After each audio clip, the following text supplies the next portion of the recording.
வணக்கம் எல்லாருக்கும்.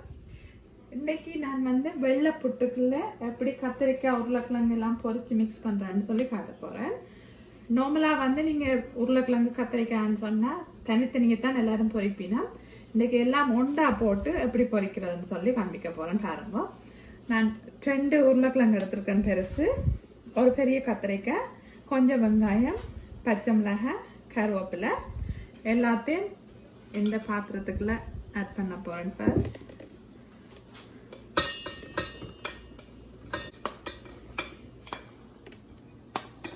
உங்களுக்கு செத்தல் மிளகாய் வேணும்னு சொன்னாலும் நீங்கள் செத்தல் மிளகாய் போடுங்க.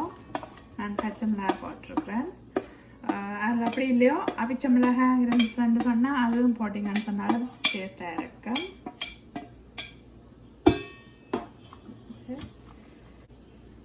கொஞ்சம் மஞ்சள், கொஞ்சம் உப்பு, கொஞ்சம் மிளகாய்த்தூள் எல்லாம் போட்டுட்டு நல்லா மிக்ஸ் பண்ணுங்க.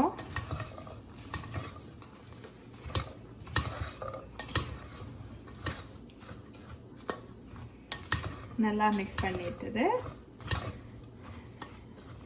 எப்படி பொரிச்சு எடுக்கிறேன்னு காட்டுறேன் வாங்க. காய்ச்சியில் கொஞ்சம் எண்ணெய் விட்டுருக்கேன். ஒரு அகலமான காய்ச்சியாக அடுங்கோ. அப்போ பரவலா நீங்கள் போட்ட அப்புறம் பரவலா பொரியும். அப்படி இல்லையோ நீங்கள் சின்ன காய்ச்சி போட்டிங்கன்னு சொன்னால் அதில் கொஞ்சம் கொஞ்சமாக போட்டு எடுக்கணும், ஒரே தரமாக போட இல்லாது. இப்போ நான் மிக்ஸ் பண்ணி வச்சதை போட போகிறேன்.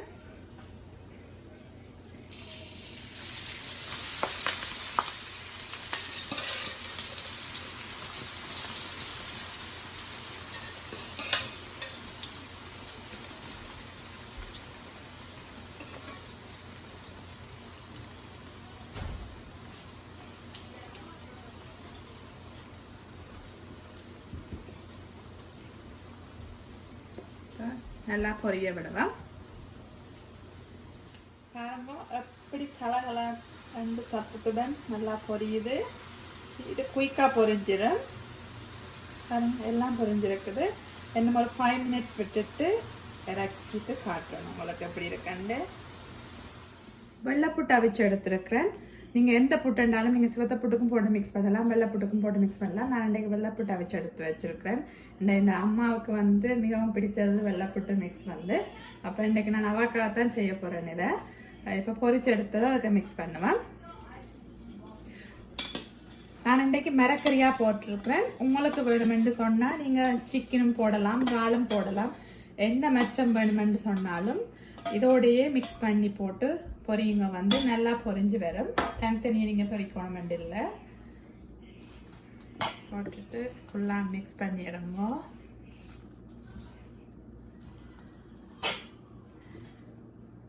பொரிச்ச புட்டுன்னு சொன்னால் நீங்கள் சும்மாயும் சாப்பிடலாம், அப்படி இல்லையா ஒரு கறியை வச்சுட்டு சாப்பிடலாம். நான் இன்றைக்கு வெங்காய குழம்பு வச்சுருக்கிறேன், அதுக்குள்ள கத்திரிக்காயும் போட்டு. அப்போ அதோட தான் நாங்கள் இன்றைக்கி சாப்பிட போகிறோம். பாருங்க அப்படி இருக்கண்டு எல்லாம் ஃபுல்லாக மிக்ஸ் ஆயிட்டுது. நல்ல பொரியல் நல்ல வாசமாக இருக்குது. உங்களுக்கு பிடிச்சிருக்கும் நினைக்கிறேன். பிடிச்சா லைக் பண்ணுங்கள், கமெண்ட்ஸ் பண்ணுங்கள். நன்றி, வணக்கம்.